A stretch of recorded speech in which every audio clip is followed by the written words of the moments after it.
Hello Guadeloupe, salut Alain, que Dieu te fortifie à tous égards ainsi que ton équipe. Heureux de vous retrouver dans nos 600 secondes pour partager la bonne nouvelle du Christ en toutes circonstances. Et en toutes circonstances, le Christ a une bonne nouvelle pour vous. Depuis notre dernière session, nous n'avons pas noté d'avancées significatives dans la crise que nous traversons. Bien sûr, l'intégralité du réseau routier a été rendue aux usagers. Je profite donc pour rappeler à chacun l'importance du respect de l'autre et du code de la route. Conduisons de manière à ce qu'il n'y ait pas donc d'accident dans ces derniers jours de décembre. Je ne sais pas pour vous, j'ai l'impression qu'il y a un enlisement pour démarrer les négociations dans cette crise. Avec des préalables incompatibles, les principaux protagonistes ne sont toujours pas assis face à face dans l'intérêt de la Guadeloupe. Vu de loin, nous avons l'impression que c'est un dialogue de sourds. Réciproquement, l'un et l'autre n'entend pas, ne comprend pas ce que l'autre dit. D'où je suis, je souhaiterais donc porter une petite contribution dans cette crise. Et si nous parlions le chinois pour faire face et régler la crise ou les crises qui frappent notre pays? Ce n'est pas une boutade que je fais. Voyez-vous, quand vous êtes absorbé par un problème, une aide extérieure, la main tendue d'une tierce personne est la bienvenue. Bien sûr, si vous l'acceptez.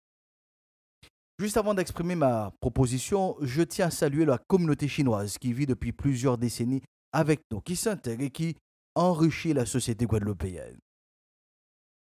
Je pense qu'il serait plus sage pour nous que nous nous arrêtions sous la définition du mot crise en français, puisque c'est notre langue maternelle. Le Robert définit la crise comme étant le moment très difficile dans la vie de quelqu'un, d'un groupe, dans le déroulement d'une activité. C'est une période, une situation marquée par un trouble profond. En synonyme, nous avons le mot malaise, le mot tension.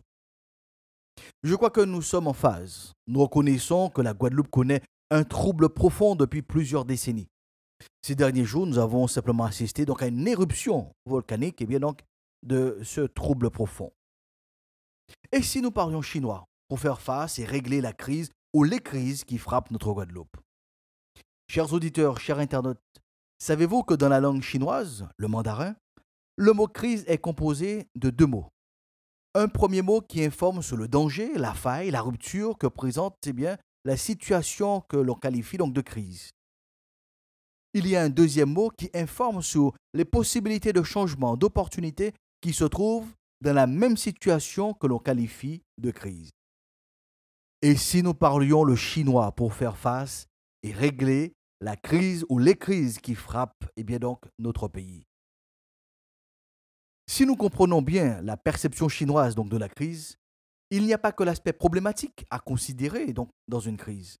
La problématique porte en elle-même bien donc les solutions pour sortir par le haut de cette crise. J'attire votre attention sur ce fait. Parmi la trentaine de synonymes du mot crise en français, il n'y a aucun qui fait référence à un changement, à une opportunité, à une nouvelle orientation ou à un tremplin.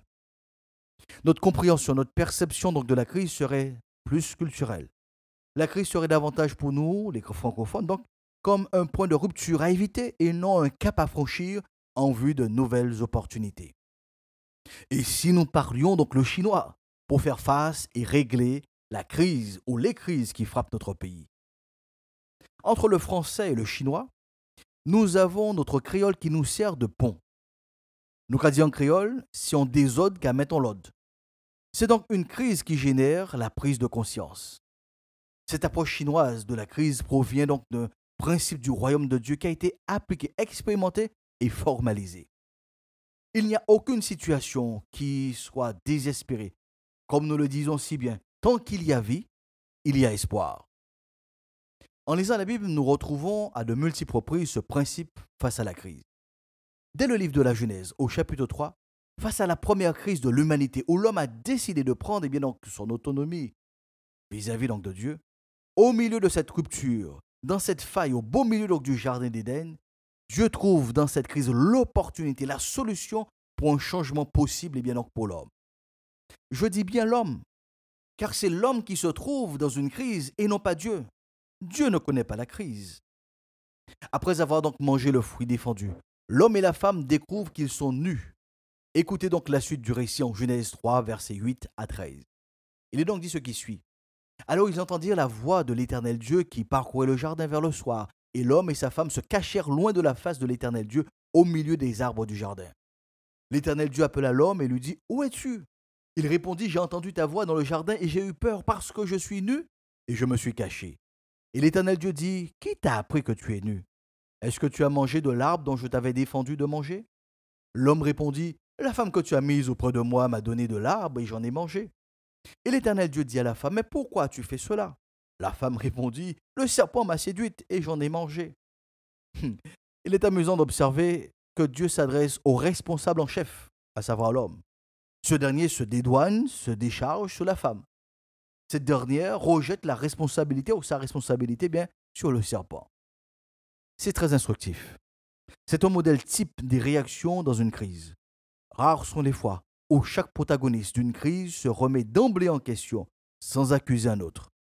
Et en affirmant « Voici ma part de tort, voici les points que je n'ai pas assumés et qui expliquent cette crise en partie. » Une fois de plus, heureusement que Dieu n'a pas de crise. Je vous invite donc à considérer la gestion que Dieu fait des crises. Lisons donc Genèse 3, versets 14 et 15. Il est dit, « L'Éternel Dieu dit au serpent, puisque tu as fait cela, tu seras maudit entre tout le bétail et tous les animaux des champs. Tu marcheras sur ton ventre et tu mangeras donc de la poussière tous les jours de ta vie.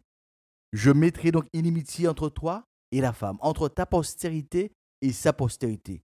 Celle-ci t'écrasera la tête et tu lui blesseras le talon. » Il dit à la femme, « J'augmenterai la souffrance de tes grossesses, tu enfanteras avec douleur, et tes désirs se porteront vers ton mari, mais il dominera sur toi. » Il dit à l'homme, « Puisque tu as écouté la voix de ta femme et que tu as mangé de l'arbre au sujet duquel je t'avais donné cet ordre, tu n'en mangeras point.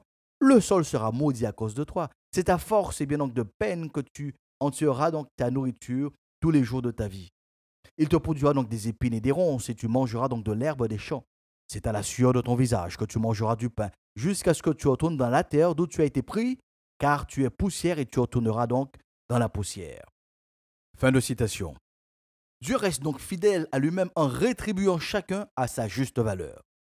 Je vous invite à prêter une attention particulière aux propos de Dieu au serpent. Sur la relation entre la femme et le serpent. Je rappelle ici, le serpent est utilisé par le diable pour tenter Ève. Je relis donc le verset 15. « Je mettrai inimitié entre toi et la femme, entre ta postérité et la postérité. Celle-ci t'écrasera donc la tête et tu lui blesseras le talon. » En paraphrasant pour notre compréhension, Dieu dit en substance au diable qui s'est révolté contre lui, « Satan, écoute-moi bien. Tu as séduit, tu as tenté la femme et l'homme a désobéi à mes directives. Tu as généré une crise, un malaise dans l'humanité.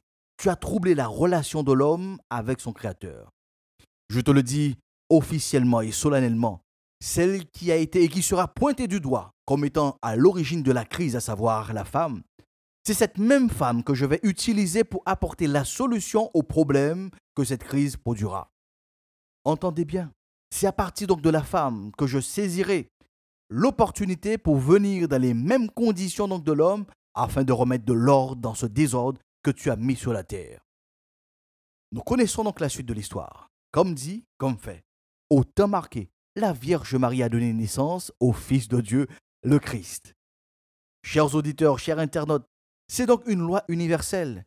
Toute crise est un appel de vie face à un danger, une rupture, une faille.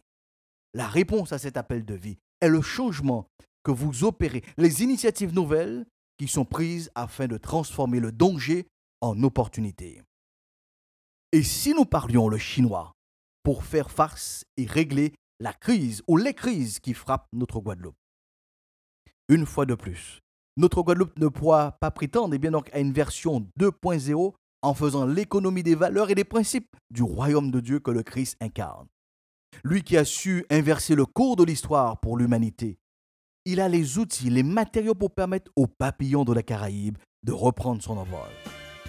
Nous poursuivrons notre contribution pour la Guadeloupe lors d'une prochaine session. Réécoutez dès maintenant donc l'émission Bonne Nouvelle sur la chaîne YouTube du Pasteur Josias. Je reste à votre disposition au 06 90 927 771. Saisissons donc l'opportunité de proclamer sur notre pays La paix de Dieu soit sur la Guadeloupe pour une meilleure saison.